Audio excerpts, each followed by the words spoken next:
Happening now, we want to welcome our listeners and viewers from across North America and around the world. This is the EdTech Situation Room. Good morning, good day, good evening. My name is Jason Neifer, and I am the Assistant Director of the Montana Digital Academy, the state virtual school that's located on the fabulous University of Montana campus in beautiful Missoula, Montana. And I am joined, as always, by Dr. Wes Fryer. Good evening, Wes. How are you this evening? Good evening. I am fantastic and very excited to be back in saddle with you. It's been a few weeks, and I know you've gallivanted about the globe, so perhaps we'll get to hear some travel tips and hopefully not any horror stories of customs, excitement. I'm sure that you probably don't fit a drug courier or terrorist profile, so I'm hopefully you were able to survive well your excursions. Yes. And in fact, it's funny because I thought of you when I was going through customs. It was in Chicago. I was in Sweden for a week a couple weeks ago, and my pathway home was Stockholm, Helsinki, Chicago, Seattle, and then after a couple of days, Seattle to Missoula. And so we checked in the United States in Chicago, and part of it was that we had to rush because we had a tight turnaround, but we had our little form and we declared our $100 in chocolate and gummy bears, and the guy barely looked at us. He grumbled at us, took our form, and moved right along. But I, had thought about maybe just having the button right there to wipe my phone in case they wanted to check out my, illicit phone data. So that's right. Checking to see are you sure you don't have a Dropbox account? Give me your Twitter ID. So. Right. And actually, I have an article about that a little bit later tonight related to the Supreme Court ruled today. In fact, we just jump into a quick one right now. The Supreme Court ruled today that you have a right to social media. And the context of it was that someone that was sentenced to a sex offense, and I want to say it was like in North Carolina or Georgia. North Carolina, yeah. And it was, I believe the situation was that the defendant, who was 21 years old at the time, was convicted of a sex offense, which was a statutory rape, and eventually served his time, was released, but then was limited from social media, which apparently is a common restriction for post-prison parolees and others in the kind of post-punishment phase regarding to being on sex offense registries, et cetera. And so the individual sued, saying that he had a First Amendment right to utilize things like social networking tools. It's interesting because about half the headlines focused on the sex offender, post-punishment sex offender part of this. And the other half of the headlines focused on that essentially guarantees you a right to social media, that social media is part of your First Amendment expression. And I've actually queued up the opinion to read because I'm curious if they talk about the ubiquity of social media. But the particular article that I cited tonight talks about how it's one of the first Supreme Court decisions that really keeps kind of a modern day interpretation of something constitutional as it relates to the internet. And so I think you're going to start seeing more and more Supreme Court decisions that deal with these types of issues, that people will start pulling things like rights to access X, Y, and Z in regards to your connection via the internet, so social media. Absolutely. That's fascinating. It reminds me, and I may put this in the show notes, listening to a BBC World Service documentaries podcast called Weapons of Mass Surveillance this evening. And it's talking about Middle East repression when it comes to surveillance and, using these kinds of tools. And I was, thinking about self-determination, thinking about rights, thinking about the ways the internet plays into that. And, it's not only do we have a right to be able to express ourselves freely, face to face as well as electronically, but, do we have a right not to be surveilled and have each and everything that we do, recorded by our government? I think we'll probably touch on some other articles about that because we've had a number of terrorist events and other, proclamations by world leaders that relate to things like encryption and secrecy and things like that online. Nice. So we want to tell everybody, if you don't know, that we are the EdTech Situation Room, and we have all of the links and more that we won't even have time to talk about on our website, which you can find at edtechsr.com/links. I want to give a special shout out to Tammy Parks, who is our biggest fan in Howe, Oklahoma. how Oklahoma, as I know everyone is aware, is right next to Poto, which has the tallest hill in North America. It is 999 feet, and technically I think a mountain is 1,000 feet. So there you go. That is your interesting Oklahoma fact to share with your friends and tell your neighbors.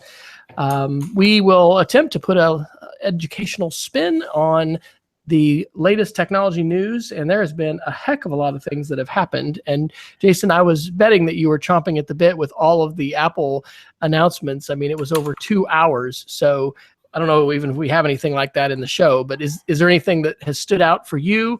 I will actually use a visual aid, if I can get it out here, to say that I've joined the ranks of... Oh, nice. An iPad Pro. The Pros, yeah. This is the 10.5, but I don't Is know that, where they got. Is that last year's 10.5? This is the new one. Yeah. Okay, so is that technically 9.7? No, this is this like, is 10 point, right. It's the same. Oh, it's the same dimension as the other iPad. It's the just 9.7. I think the width is like a half inch more or something like that in the same. And what do you think so far? This is amazing. This is a Harry Potter one right here, the Apple Pencil. And so I don't know where they get 20%. You know, in the keynote they threw around the Apple Pencil is 20% better than it was before. I mean, who pulled that out? But you know, Ben Wilkoff had been working on me, and actually there's at our church, it's like a counselor. He's called a spiritual director, but he's an orthopedic surgeon who's retired, but he's also an artist, and he was just at this workshop in Eastern Oklahoma, and he was raving about, you know, how his art instructor was using his iPad, taking pictures of their work, and then using his pencil and changing the colors and doing all this stuff. And so anyway, it pushed me over the edge. I was on an iPad Air 2, which was wonderful. And I do, you know, I like the stylus, but I can definitely see why Apple has taken things into their own hands as far as their peripherals to make, you know, an amazing stylus. And maybe I knew this before, but the tip comes off. And so when you pair it, there's no need to go to Bluetooth or whatever. You just put this, you know, right into the iPad. You can charge it that way, but then it comes with a little female to female adapter. So you can plug this in, you know, overnight into a regular Lightning adapter, and then, you know, go to town. So nice. I will be attempting to do some childish sketchnoting of the ISTE conference here in a couple weeks as we're down in San Antonio. Sure. And I think that more than anything, you know, the fact that, you know, how is the iPad transformative? Not everybody's going to be shooting video and doing green screen and you know, producing media in that way. I think there's probably a lot more people interested in annotating, you know, documents, interested in highlighting things. And this has me thinking about, you know, our English faculty. We do have two of our math faculty whose principal or director has ordered a couple iPad Pros, and those will be the first ones in the hands of our faculty. And so just based off of my cursory experiences, I'm just thinking it's pretty amazing. However, to be fair, I've had friends with the Microsoft side of things and the Surface tablets and the Surface books raving as well, saying that, you know, the stylus is like butter. It's amazing to draw on. And so that function of tablets, I think, is going to be, it's sort of like we see with the Apple Watch. Apple seems to be all in for the health side, and they're really not trying to make the watch everything for everybody, but they're recognizing as a health device, it really has a lot of utility. Still hasn't convinced me yet. No smartwatch for me, but anyway, that's one thing I think I understand better and am excited.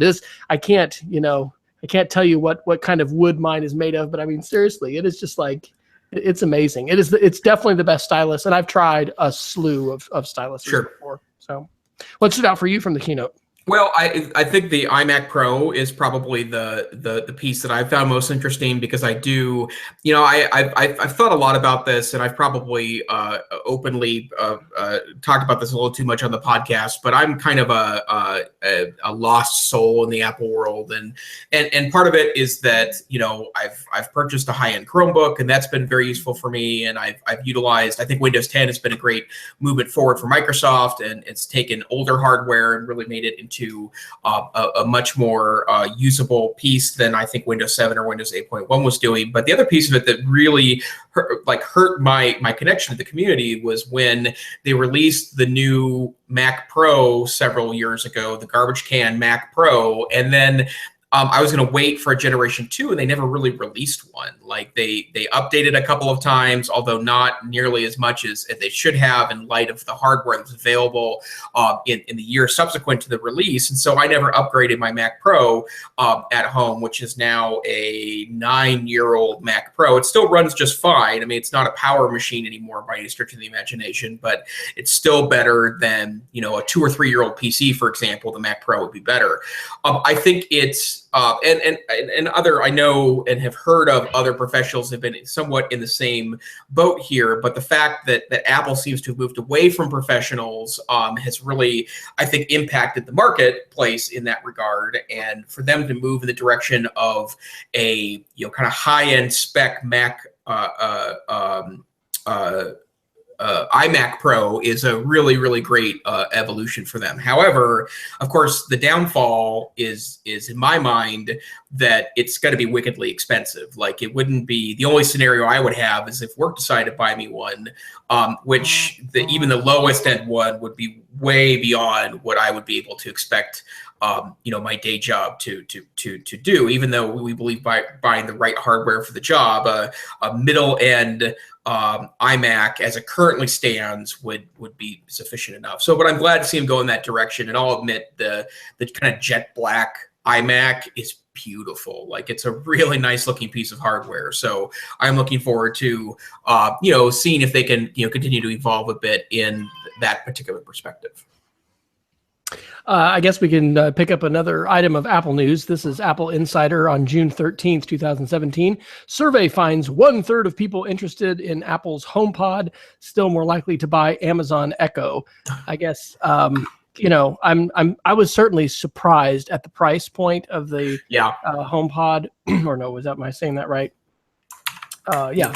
And I think that this reflects Apple's, you know, trailing the other big dogs as far as the AI, the artificial intelligence. They're really emphasizing this as a competitor to Sonos, and a little bit less as, hey, here's your AI key to, you know, rule your house, and, you know, one speaker device to rule them all. I mean, it's really, really pricey. I'll say this too, though. Generally, you don't want to get a first generation Apple device. To your point about the trash can Mac, that was smart. You know, better to wait for the second generation, because if there had been one, undoubtedly it would have worked out whatever issues. And anyway, it probably would have been better. That's been true with certainly Apple TV, the MacBook Air, you know, the iPhone, there's the iPad. There's a host of products that we can go down the list with. So it'll be interesting to see what they come up with next. I'm still not jumping into the home speaker side of things. I did speak with someone today at our school whose spouse is continuing to do the shopping list with Alexa. And so whenever they think of something they need, I guess they're able to say, you know, hey, Alexa, put this on the shopping list. And, you know, and if it's something they can order from Amazon, they can end up ordering that. But yeah, I don't know, that was interesting, but these are still a bit on the parlor trick side of things. And definitely not something yet that I see, you know, affecting us in education. The only thing I'd say in terms of education is I was listening to a podcast. Let's see, I think it was Horizons in Education. It's Dan Krutka's podcast, and they had Rafranz Davis on. And Rafranz made a comment in there about, you know, self-driving cars. I'll never, you know, be in a self-driving car. And I think one of the mindsets that we need to be getting ourselves into is that we're augmented. You know, we're augmented now with our phones. We're augmented with our computers. These other kinds of AI devices are not going to be taking over like Skynet tomorrow. In fact, there's a lot of debate over whether that is going to happen at all. But what we do know is that they're able to make, you know, all kinds of folks more powerful, whether that's the surgeon who's able to, you know, more precisely, you know, use lasers and cut and do things and maybe do more surgery simultaneously than they could do before, or whether it's the teacher in the classroom who has, you know, differentiated software that's able to identify gaps for students and, you know, give them the kinds of lessons and remediation or whatever that they need on their level. So I just think that we need to be open to these things because we've always been tool users, and things are changing so fast. You will hear people, you know, rant and be, you know, fairly upset about things. And there's going to be all kinds of feelings that people are going to have as automation continues to move forward. But I think getting used to the idea of being augmented people, and then being discerning about when we want to be augmented and how we want to be augmented is Yep. thing. All right. Well, where would you like to go next for an article? Well, let's actually let's talk about that HomePod thing for just 1 second. I was hoping to do a demo tonight, and as it turns out, I thought that the item had been delivered to my house, and instead it was delivered to work. So I don't have it tonight, but I went ahead and bought the Alexa wand, which is the I don't know about that. The Alexa wand? I think that's the name of it. This isn't the screen. No, this is a device that it's an Amazon device, and it's a wand with a barcode reader at the end of it that sticks to your refrigerator, and basically you scan barcodes and it adds it to your cart on Amazon. But you're not going to do that in Whole Foods, I think. At least. Well, no, not quite yet. In fact, we could talk about that in regards to that piece in a moment. But the idea here was that, and they were basically offering it for free last week. So you could buy it, and then it was like $20, and then you get the same amount of credit at Amazon. So they're basically giving it away. And I buy enough of stuff at Amazon that I'll go through that credit in the next 48 hours. So it's not a huge deal, but it's interesting to me the way Amazon is wiggling its way into your home in ways that is kind of is becoming more and more and more directly commerce based, right? So obviously the Alexa and the Amazon Echo and the piece there, it's not a shock to say that Amazon is the overwhelming leader right now in home-based voice assistants. It's been going very well for them. But now that they have the dash buttons, which you can, press a dash button that's associated with a specific product, and then, 2 days later, laundry detergent or Slim Jims or gummy bears or bleach shows up to your home, right? But now that they've even got to where it's got an internet connected device that looks like a wand that you can just, hold up to your sandwich bags and scan and call it good. And it's really interesting to me that and it's not a shock that commerce is leading this movement, but there are just more and more devices now that are internet connected, that are attempting to kind of, figgle is a word I just made up, but figgle its way into your home so that, everything is being super net connected. And there's obviously privacy concerns, surveillance concerns. There's other articles tonight we'll talk about in regards to that. But next week, we're going to be at ISTE. The week after, I'll try to have it up and running so that I can show off what that process looks like. But I'm pretty entertained by the concept. So. Well, mentioning Amazon, we might as well cover this article, and this was covered by every single news outlet this last week. But this is an Ars Technica article from June 16th. Amazon buys Whole Foods for $13.7 billion. So this is the largest acquisition of a grocery chain ever. And what this basically provides Amazon is, I think, 442 or 440 something, outlets where suddenly they can be directly selling groceries. They can be delivering things in a few hours, whether that's by human, by drone. And we've really, I don't know that they go into this here, but another article I was reading said it's really the race for Walmart and Amazon to, dominate our shopping, trying to get us to buy everything. Are you able to order groceries online and then just pick them up in Missoula somewhere, Jason? Or is that not come to Missoula yet? That's not come to Missoula yet. I do have some experience, however, in Seattle 2 years ago when I was living there for 8 weeks to facilitate my kidney transplant 2 years ago this week.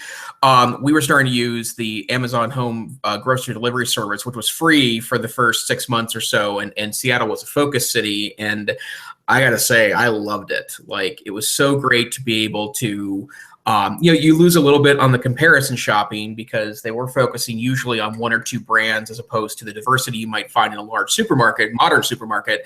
But I really like being able to, casually add to a list and then say, please deliver at 9 a.m. on Saturday morning. And, 5 gigantic Amazon Fresh bags were sitting outside my apartment door.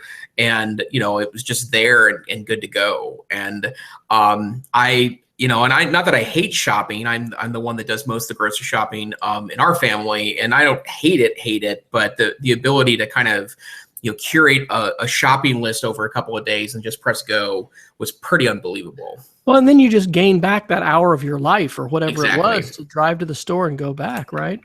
Yeah. So that's pretty amazing. I've not tried it. We have several Walmart stores now here in Oklahoma City that will do that, and I'm not sure. When we moved here about 7 years ago, I guess, boy, the grocery store options were not great. But since then, we've had a Whole Foods come to town. We have a Trader Joe's. We have a chain called Sprouts. There's another one called Uptown Grocery. I mean, there's a lot. And honestly, I usually shop at Walmart Neighborhood Market. But it's amazing how much better the produce selection is in other grocery stores. And, we also can talk about food deserts and other things, because there's a whole lot of layers to all this. And yeah. But what's your impression overall about, Amazon making this move, and what do you see this boding for our society writ large in terms of employment, automation, and I guess network effects, the idea that just the bigger dogs get bigger and bigger? Right. There's an interesting article, and I wish I'd put it in here now. I think it was in Wired, but I don't know for sure. But basically, the argument they were making was that Amazon used the incredible profits that they are gaining from their Amazon Web Services division, which is, runs a good percentage of the internet now, to be able to have the capital available to drop 13 point whatever billion dollars to buy a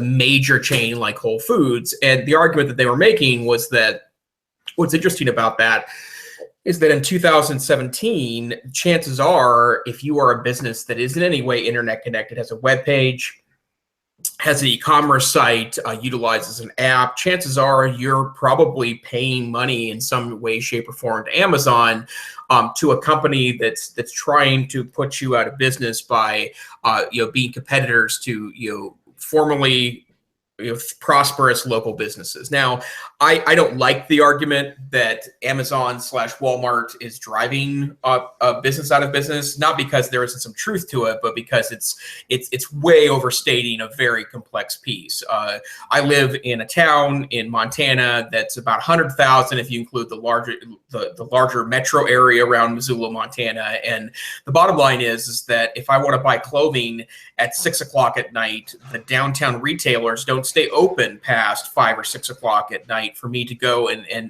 give them my patronage, which means my only option there are chains. That's really the only thing I have left. And the same is true of Amazon. I can buy a necktie at 3 o'clock in the morning if my heart's content. But it's really interesting that Amazon seems to be wiggling their fingers now into the face-to-face commerce element. Obviously, they bought Whole Foods. They have opened up a couple of bookstores now as proof of concept. And they are obviously heading into a certain direction to try to become the Uber retailer, whether you want a face-to-face experience or you want an online experience. And so that makes them a player, like it or not. And a connection to a theme we've had quite a few times here on the show is talking about automation and artificial intelligence. And it's really automation. It's the continued evolution of the Industrial Revolution, where we have mechanization that is replacing human labor. And while there's been a promise of that, giving us free time, and perhaps if you can order your groceries from Amazon or Walmart and have them delivered, there's an example of some time that you can recover. But we've also got jobs that are being replaced. And we've listed some statistics and forecasts that people have had about the number of jobs today that are automatable. And so the link that I've got in the show notes this week relating to this is a video that says, how many jobs will robots actually take? It's just 2.5 minutes. It's from a group called Axios from June 5th, 2017. First thing to say about this is most of the video that I think I consume today is coming from the YouTube algorithm, right? The more videos I like, the more videos I watch, the more I sort of teach the machine by saying, I like that, I add it to the playlist, I subscribe, the more it shows me those kinds of videos. And so that's how I discovered that. So there's an example of augmentation, right? My ability to discover interesting media and things that are, topics that I want to follow and want to know more about is being directly benefited by the YouTube algorithm, which we heard at the Google event a couple weeks ago. AI is feeding into that algorithm. Right. The other connection to make, though, is what are we doing right now in school and local government to prepare for this automation revolution? We said a number of weeks ago when we cited some articles that said, truck driving is the number one most common job in the state of Oklahoma. There's 23 states. In fact, you can go back to, I think, the last episode that Cheryl Oakes and Alice Barr were with me here, and Jason was gallivanting about the Northwest, I think. And, Maine is another state, number one most common job, truck driving.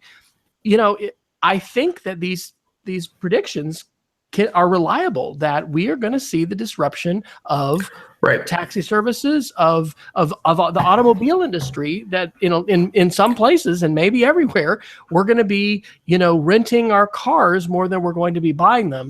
And I'm just thinking that, here in Oklahoma, where we've just had a horrible legislative session and it's just such a mess, and I don't want to get into a rabbit hole of this, but I'll say that our state teacher of the year, who's written several editorials, he and his wife have finally moved to Texas. They're together making $40,000 more per year than they were here in Oklahoma, doing the same jobs that they have. But, anyway, so we've got problems with our state finance, but here is going to come automation, and it's going to have huge pressures on the jobs and on the education market. And I just don't think I'm not hearing and seeing anybody talking about this saying, wow, we really need to be gearing up for retraining and for opening up opportunities for folks who, may be truck drivers or have other kinds of employment that, are going to be disrupted. Right. So I don't know, maybe we can't prepare for that, but it seems like we should be. Well, and it seems like that part of the problem with this conversation is that I get, and there's a lot of again, we could get down a huge political rabbit hole, and we could drop Trump into it and 2016 election and yada yada yada. But the bottom line is that conversation is going to be complex because it's hard to retrain people that were coal miners to all take computer programming jobs, because it doesn't work that way, right? Like, not everyone wants to be a computer programmer, and and I've heard politicians say lines just like that, not understanding, or maybe understanding, not caring. That's so much more complex than that, right? But if we don't start now to be thinking about, what are we doing now to make sure 30 years from now this is a less complex piece? And part of it is just realizing that the idea of training a kid picking a career at 17 and going to college for that career and then doing that career for their entire career is probably not gonna exist. We're gonna see increased disruption of industries, and in my mind, things like resource extraction industries are going to start to diminish quite dramatically in the next 2 or 3 decades. Anything that can be automated will likely be automated, and so what are we doing about that in education? Like, what are we thinking about? And again, you probably just want to make sure the kids are smart, right? Like, in the end, it's not training them to be college and career ready as much as it is to be smart, right? And flexible and creative and all the things that we always hope out of kids. But it's and I don't know how we deal with this. Like, I keep thinking about this over and over again. I don't have any solutions to it, but it's definitely going to become more of an issue. Well, as you were involved in the online virtual school of Montana, you've got probably a good perspective on this. What role do you think online education has to play in all of that? Well, I think it can help. Well, I've always thought that the best argument for utilizing a model like this is access. Like, I think especially states that have large rural populations like Montana, have access issues, right? And I think if we want students to have access to all the different subjects that may give them the diversity of information and skills to be successful in a a chaotically evolving world that I think is going to be inspired by the automation process in Western countries, then I think organizations like ours are really critical to helping those access pieces. But what's interesting about that, related to my day job, is that something I've become very acutely aware of in the last 7 years is that teaching is a really good example of this, right? Like, we have pretty good experience that being a great face-to-face teacher is not necessarily a predictor of being a good online teacher. And in fact, being a good online teacher is not necessarily a predictor of being a good face-to-face teacher. And we've met teachers that, were incredible rock star teachers in their face-to-face life, and the online thing just wasn't clicking with them, not because they were a bad teacher. In fact, all the evidence was to the contrary, but there's a different skill set, slightly different skill set in most ways, but a different skill set that's required. And sometimes it means unlearning some of the tricks that you've developed as a good practitioner of education and pedagogy to make that happen. And that's, in the end, where I think almost all industries are going to have to be thinking about those pieces, that how can we more universally prepare students for careers, whereas it starts to then re-inspire that careers that were never really associated with jobs that have taken a ticket in the chin in the last 2 decades.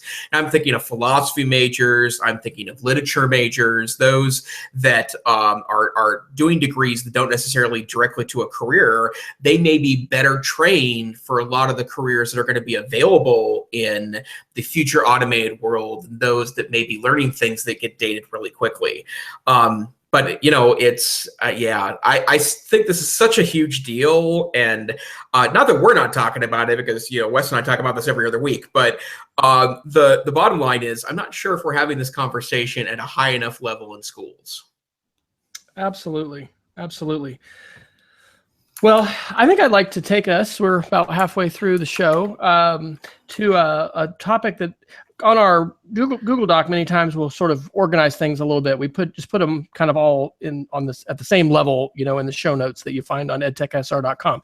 But the heading I put under these is over these is web's dark side and censorship. And so and I actually just pasted in one more article that I had found. First one is Guardian, back on May 21st, 2017, revealed Facebook's internal rule book on sex, terrorism, and violence. And then more recently from Ars Technica on June 16th, Facebook 6 AI on terrorist posts, but humans still do the dirty work. And then a Google article, which I think is from day before yesterday, from the Google blog, 4 steps we're taking today to fight online terror.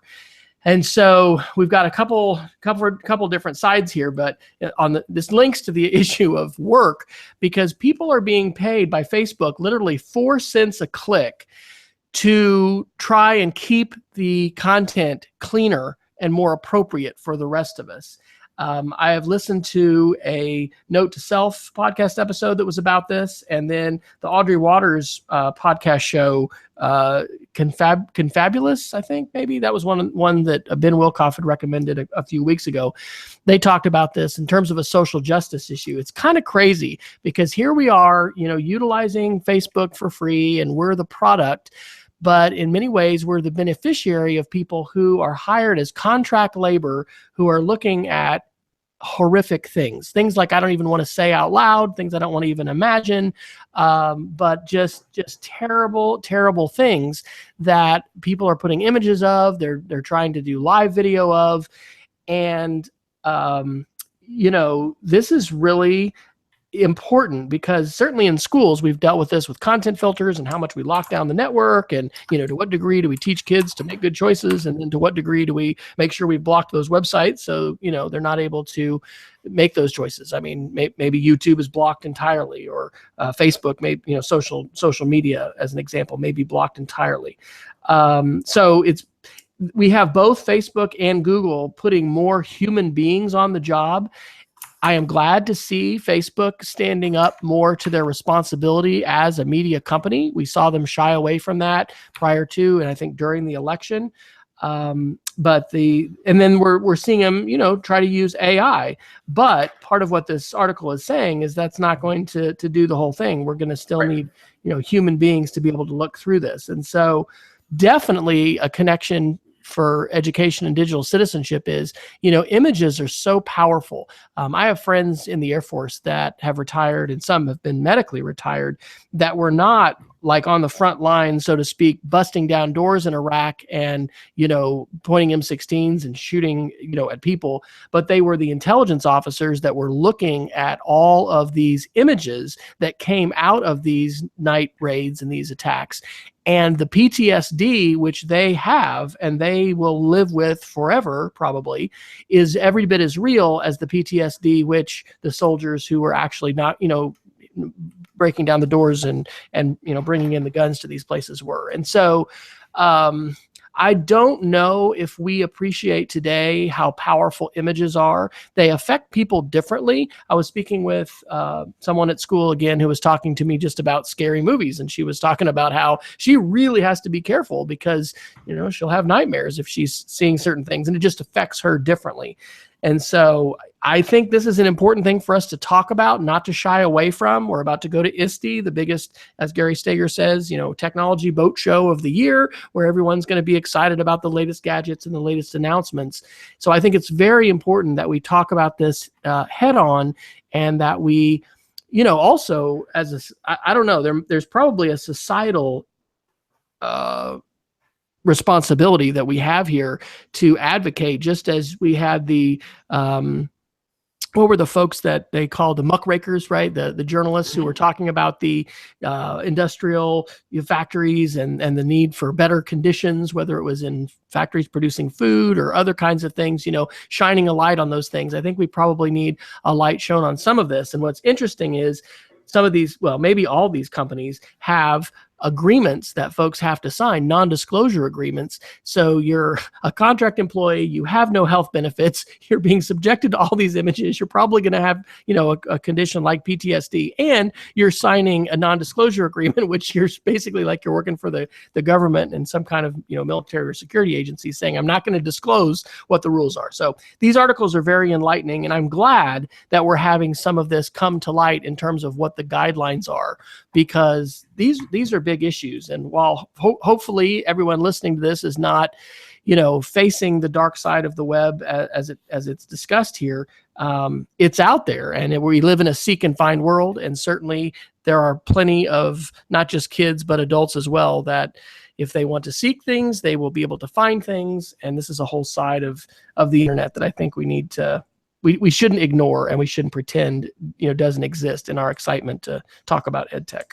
Right. Well, and the Facebook one's particularly interesting because I think Facebook has an obligation, as Twitter had an obligation, to deal with their kind of bullying problem that has been very pervasive in the content or in that particular platform. And so I think these social media companies do have a responsibility for that, but it's interesting where they're drawing lines too. And I would definitely recommend you get the link that deals with this particular article, because it shows a lot of the slides from the internal training related to that. And they have to draw lines that I don't think are necessarily that clear. And, what is acceptable and what is not has been an interesting piece of that. It reminds me of the debate on Instagram about the nipple, right? Like, when is it inappropriate to show a nipple? When is it not? Male nipples are apparently okay. Female nipples are not. That breastfeeding is not okay, even though that apparently that particular rule has been applied in a fairly varied way. And whenever you have a company drawing those particular lines, right, you're going to lead to some inconsistencies that may or may not be defensible. And that's kind of the world we live in. And it's also when you don't have companies making those decisions, when it's more free than that, which is the power of 2017 in regards to our interconnected world. These are all discussions that are suddenly interesting and being inspired.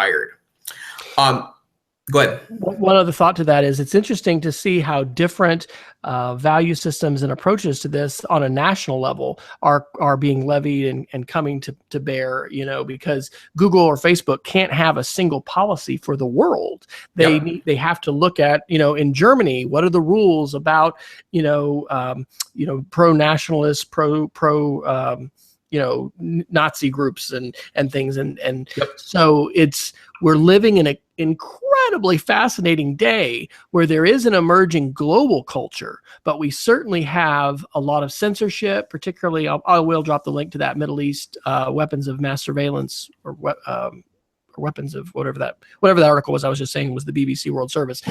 Dramatic differences in countries in terms of what things are authorized, what things are allowed, and then, what are the norms?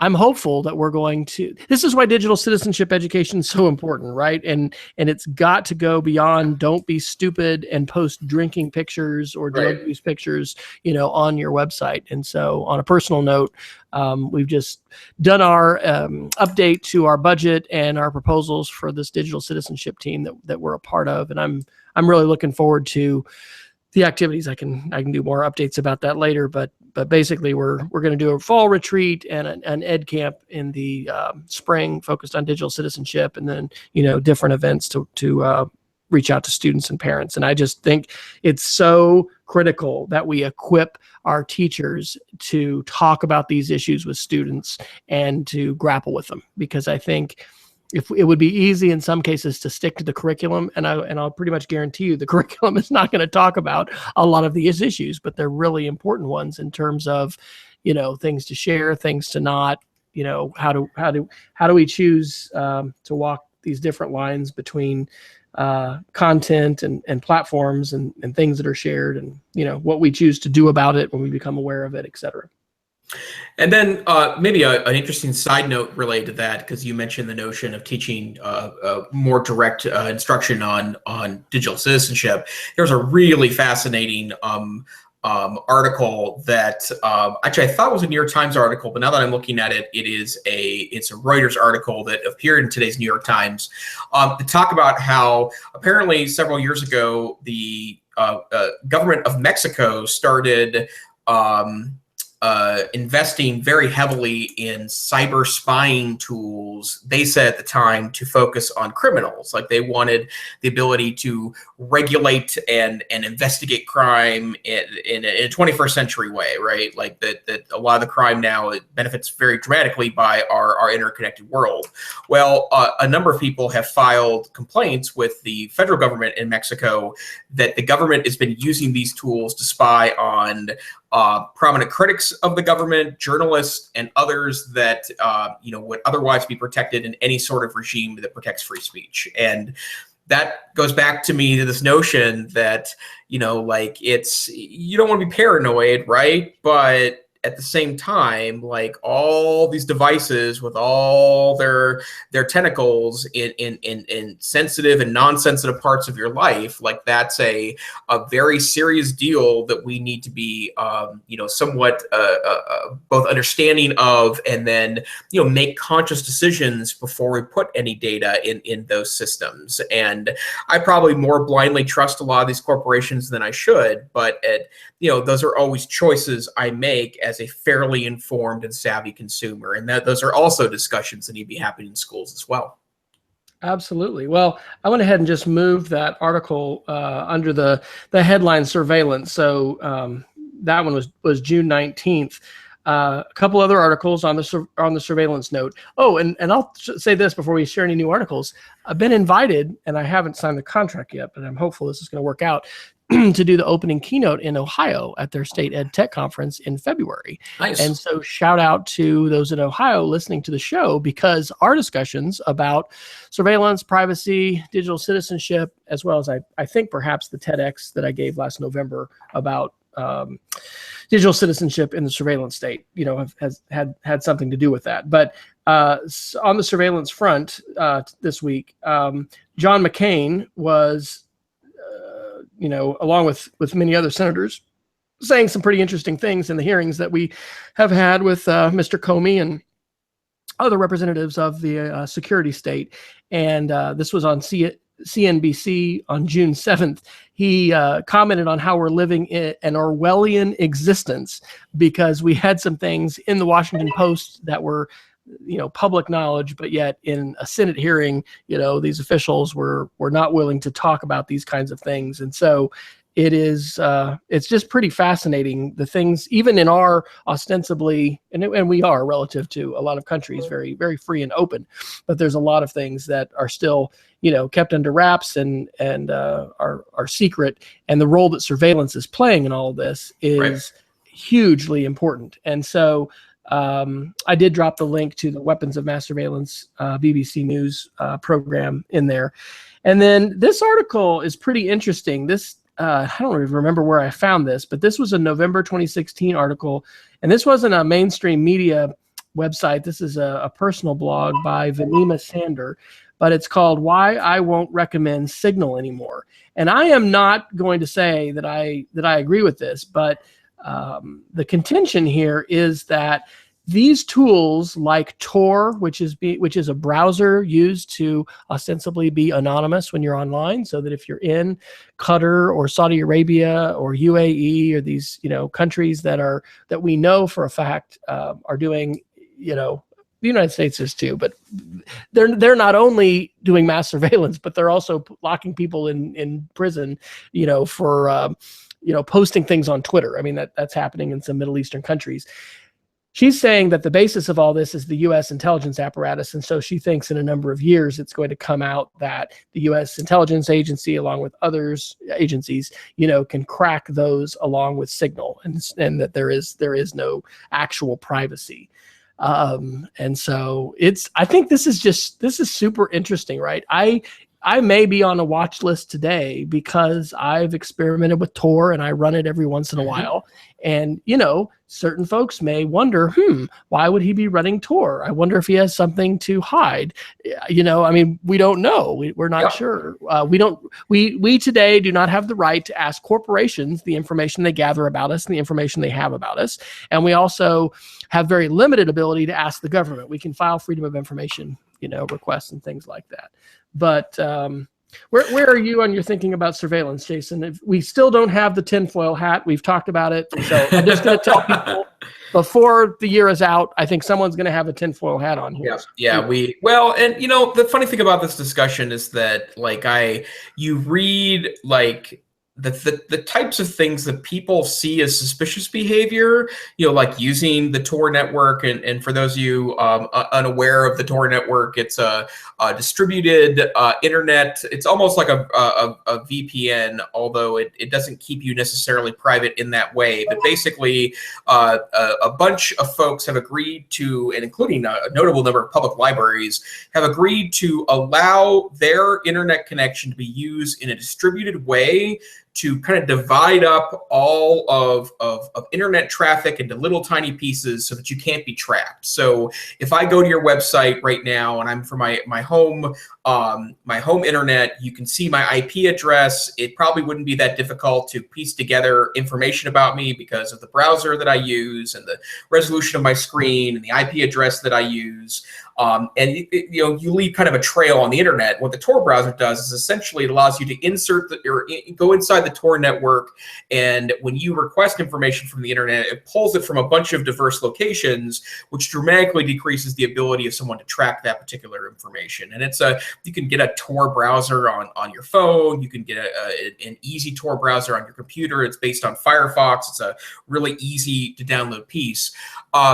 Using the Tor browser, I know I use a VPN whenever I'm in public now on either my phone. If I ever get on any Wi-Fi connection that I don't either control or is controlled by my workplace, I get on a VPN now, either a work control VPN or home one.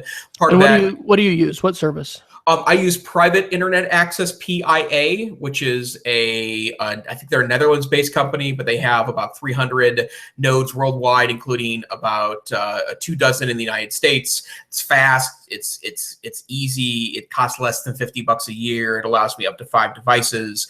But my work requires me to use a VPN when I'm in a public network because I trade in private student information. So I'm always tunneling back to the University of Montana whenever I'm in a piece. And I've actually seen references to VPNs like they're somehow suspicious, or that, if you're using a VPN, you must be doing something bad. And sure, if you go and type VPN into Google right now, you're probably going to find references to things like pirating media or engaging in less than social behavior. But it's also something that any nerd will tell you is a great idea if you want to maintain your privacy, especially when you're outside of your home network. So, I'm not personally worried about surveillance, only because I've taken a number of good steps to be smart about my access. But, I think about my parents. My parents are pretty tech savvy. My dad's in his 70s. My mom's in her late 60s.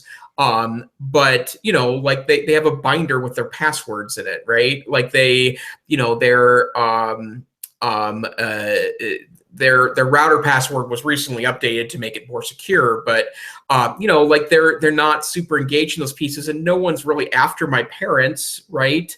But I'm guessing that they're a good analog to the millions of average users of these pieces, and there's just so much of our personal data that's being traded that there's got to be a way for us to kind of base things in security as opposed to basing things only in the ubiquity of access. Yeah. And there's definitely issues there as far as who's vulnerable to being sort of used, as far as routers, as far as Internet of Things, the more devices that we put out there, there's that. Hey, do you want to, I saw the President Trump wants a sweeping transformation of government tech. He says at a White House meeting with execs, the Recode article. Before you talk about that, it reminds me, Alan Levine was here in Oklahoma for a domains conference, because he's been big as far as WordPress and setting up your own website and whatnot. And I didn't mention the T word, the Trump word, for quite a while in our conversation. And he said that's kind of become a litmus test as he visits with people. Like, how long does it take before they say Trump? Some people it's really quick. But anyway, you want to talk about that Recode article a little? Yeah, it's pretty vague. And I haven't gotten a sense of maybe the details of the conversation. I did look at a couple other sources, and they were pretty vague too. But Trump invited a number of prominent internet executives to the White House today to talk about the need to radically modernize government utilizing technology. Now, let's be honest, this is not a new theme, right? And I don't, if Clinton was in the White House right now, heck, if I was going to say Martin Horatio got elected president, but I don't think Martin wants to be president of the United States. I'm trying to remember the other Martin guy that ran in the Democratic ticket, one of the lesser known candidates. But no matter who was there, I think it's a good and timely topic that I think everyone would have pointed to. But it is an interesting prospect to say that it would be, and if you want to talk about efficiencies and modernization and in some cases eliminating jobs due to efficiencies brought on by technology through automation, like that's a great place to start, I think. And I am not a against government jobs at all costs type people. I think that the point of government is to serve people, and we need to have people to serve people. Like it's a bottom line process here in the field of customer service. But I would love to see any ideas, especially if Silicon Valley wants to start pitching ways we can make things more efficient. Our taxes are a great example of this. I should maybe I'll put this in a future episode. It's a great podcast that I listened to a couple months ago about, there's been efforts to try to make tax filing easier.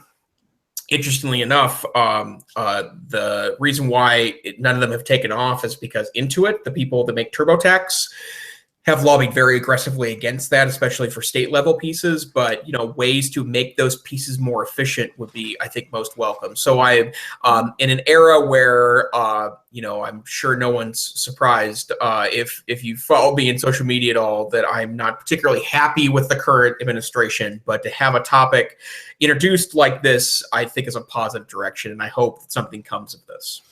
Well, just as we see Apple disrupt certain app developers when they co-opt their functionality and go, oh, well, we're just going to make a flashlight and, right in the app or make the calculator. I mean, it'd be great for some of the things that companies have been doing as add-ons when it comes to tax filing that just, oh, this is available for everyone. Oh, and by the way, it's far simpler because there's, less loopholes. We're getting close to the top of the hour, but just a couple other things on a lighthearted note, but just an incredible article. I heard about this on the Security Now podcast, which is a great Twit podcast to listen to.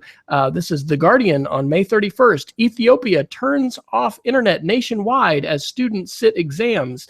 Last year, evidently, students took some photos of exams and posted those online. And so to make sure that no one cheated this year, they have an internet kill switch in Ethiopia, and they're not afraid to use it.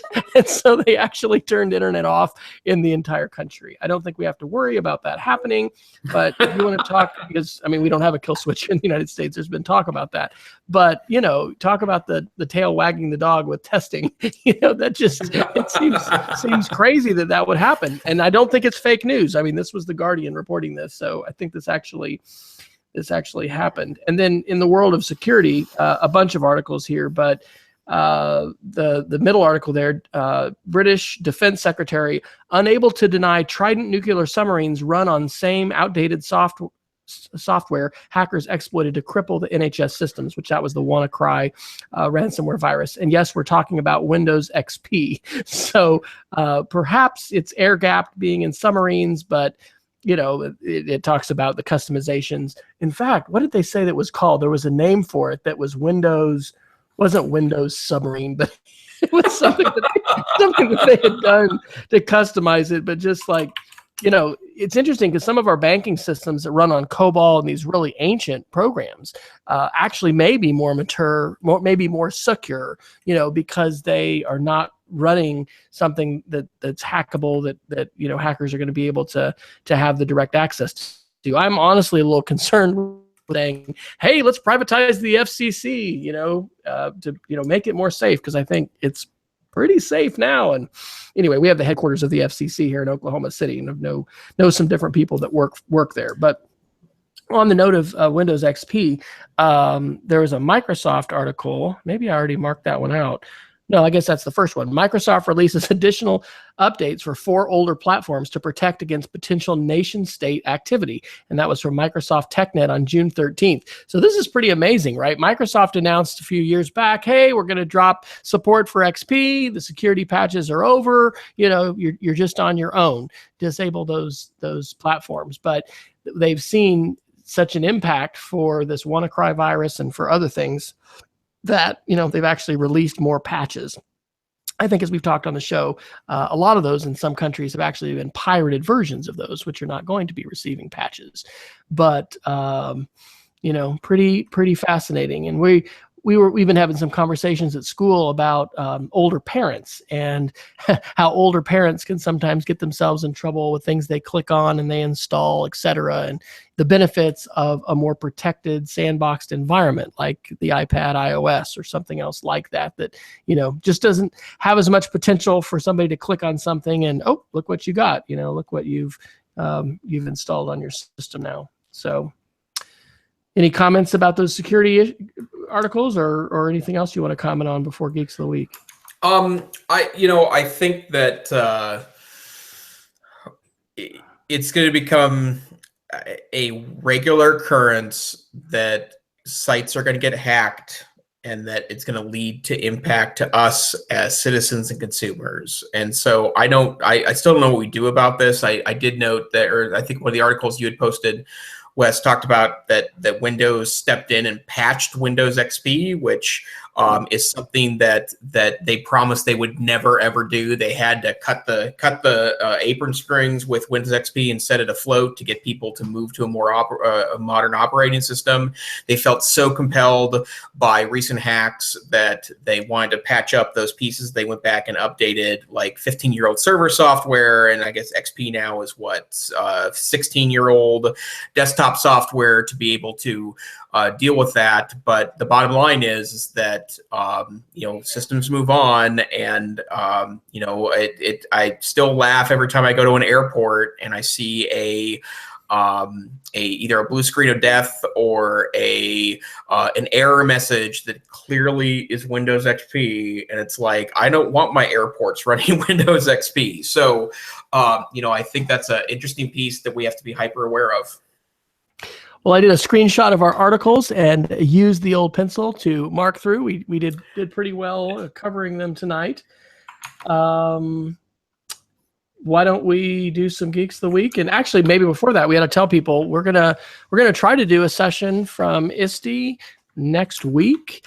I will be headed down there by train on Saturday, and Jason is gonna be hitchhiking, right, all the way Yep. from Montana.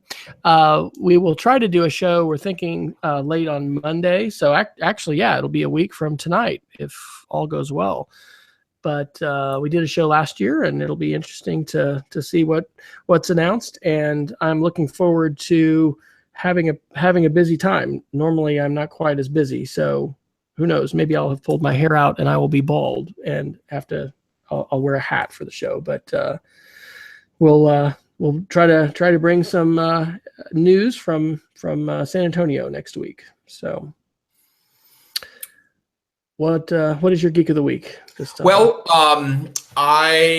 so obviously we talk a lot about podcasting on this podcast, and I still think it's one of the most underappreciated educational resources available. And I might be actually opening up a little business later this year that I'm not at liberty to announce yet, related to creating resources to help classroom teachers utilize podcasts better. But I do want to talk about, I did find let's make it sound like that I stumbled onto it a couple weeks ago on the Recode Too Embarrassed to Ask podcast, which is an excellent podcast with Kara Swisher from Recode. And basically they cover topics that seem like they should be pretty obvious, but they go into kind of painful detail on them. And, if you're already pretty tech savvy or a geek, it's probably nothing too new to you, but I always find like they challenge my perspectives on my understanding of things. And so they did a really great podcast a couple weeks ago called What Are the Best Podcasts Right Now? And there's lots of great recommendations in there, some of which I'd never heard of before.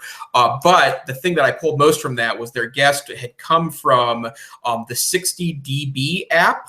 There's a company that creates this new podcast app called 60dB. And the idea behind it is twofold. The first one is that they think that there is a lot of underappreciated content that podcast listeners don't really utilize. And their example was short pieces, right?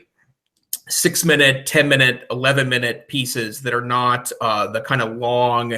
They kept referring to long rambly podcasts, and I think, Wes, unfortunately, we would be categorized as a long rambly podcast. So, but they said that the long rambly podcast model is kind of dominating right now, right? But that listeners need to find a way to access all the great content that's small and efficient, which includes things like public radio stories, people that are producing short form podcasting. But this app works a lot like the NPR One app in that you can start off by putting in some information that you want, and then you can start thumb upping and thumb downing it in order to try to teach it what you're looking for. And I've only been using it for 48 hours. I did use it on a car ride yesterday for 3 hours, and I found like it was pretty efficient actually, getting me things that were targeted right away to what I was looking for. So it's 60dB. It's a free app on iOS and Android. And if you're looking for, to be challenged in, kind of new ways, then that might be a great way for you to discover new content that you might not have otherwise listened to. Awesome. Well, I've got two quick Geeks of the Week. I mentioned Alan Levine was here in town, and I got to spend some time with him last weekend. If you don't follow him on Twitter, he's Cogdog, and he's one of the most amazing and prolific creators of digital stories, and just he's part of the DS 106 group that does the Daily Create, and just an amazing guy. Awesome, nice guy. He mentioned a site I wish I had known about a little over a year ago when I was needing to back up Bob Sprankle's websites, and I still have those archived, but they're offline and the actual domains have gone off, and I need to, go into the MySQL databases and change and yada, yada, yada. This is called SiteSucker. and it's a Mac OS program, and it will go in and suck these, or download these websites and make static HTML versions. Back in the day, and this would have been in the mid to late 90s, there was a program called WebWhacker that we used. This is, even before we had T1 lines in our schools, and we had this amazing website called the 9 Planets, and you could look up all these, photographs and information about the planets of the solar system. And anyway, I remember working at Rush Elementary School in Lubbock, Texas, and we didn't have a T1 line. We still had modems. And so sometimes we would go downtown to where they had a direct internet connection with this thing called a zip drive, right? 100 megabytes of power. And we would download these websites, bring them back to school, and you'd locally, be able to access them. Anyway, I'm thrilled to death to find SiteSucker for Mac OS, because if you've got a need to make a static version of a website that you want to preserve, that looks like a great tool, and it's free. And then the last one is the Eclipse Mega Movie Project. And I have a link to a little Newsweek article that gives you more information. As you are hopefully aware, we're about to have a full solar eclipse in the month of August. I don't know if it's going to actually pass over you, but hey, here's the website that'll tell you, Jason, because you can put in your location for where you'll be on August 21st, and it will show you what the sun is going to look like as far as the eclipse at a particular time of day. And interestingly, they're doing a citizen journalism project, and they're going to try and aggregate photographs from folks all over the world and then create these, composite images that are going to show the eclipse as it goes across. It's a Google project. So very cool. Check it out and get ready for the eclipse in August. Awesome. Great. Thanks, Wes. Very exciting stuff. By the way, that SiteSucker program, I've used that in the past. It couldn't be easier. Like it really, it feels like it's almost like too easy, right? Just a couple of buttons and you're good to go. Awesome. So this is the EdTech Situation Room. You can join us most weeks on Wednesdays at 8 p.m. Mountain, 9 p.m. Central, 10 p.m. Eastern, and then some other hour UTC. Someday I remember I put that on a sticky note on my laptop, so I remember that. And you can watch us live. We tweet out at EdTech SR. Usually when we are live, and you could join our chat room. This week we were on a different day, so our usual chat crew was not able to join us, but we love your input and absolutely welcome you to jump on. And if you're interested in being a guest, you should also find us on Twitter and let us know that. We love bringing people onto the show, and as many voices as we can to talk about EdTech topics we think makes the show that much better. So you can find EdTech SR at our website, edtechsr.com. You can find us on Twitter, EdTech SR, or at EdTech SR, and then we are available wherever finer podcasts are aggregated. So we're in the iTunes Store, we're in Stitcher Radio, we are in the Google podcast directory. You can ask for us on your Google Home. I'm fairly sure you could ask for us on your Alexa. Wherever you're listening to podcasts, we are likely there. So my name is Jason Neiffer. I am the Assistant Director at the Montana Digital Academy, located in Missoula, Montana. I'm on Twitter at TechSavvyTeach, and I blog for the Northwest Council for Computer Education, blog.ncc.org. And Wes, I'll send to you to close us out. I'm Wes Fryer. I'm W Fryer on Twitter. I blog periodically at speedofcreativity.org. I'm excited to be headed up close to Jason to Jackson Hole and Yellowstone, actually after ISTE, to do an iPad Media Camp. So you can follow iPad Media Camp on Twitter and check out that website, iPadMediaCamp.com, because we're doing some exciting badge-based work with iPad literacy and projects and things like that this summer, and it's going to be fun to kind of see where that goes. So would love to hear from you guys, and especially look forward to ISTE. Check out the hashtag, by the way, not at ISTE. The ISTE 2017 hashtag is great, but there's an amazing collection of resources, presentations, and live events that are going to be happening this year, even more so than in the past for those not at ISTE. There'll be about 20,000 of us down there in San Antonio, but even more people in other spots. And so it's a great time to learn about EdTech, to network, and build that professional learning community. Good night. Good night.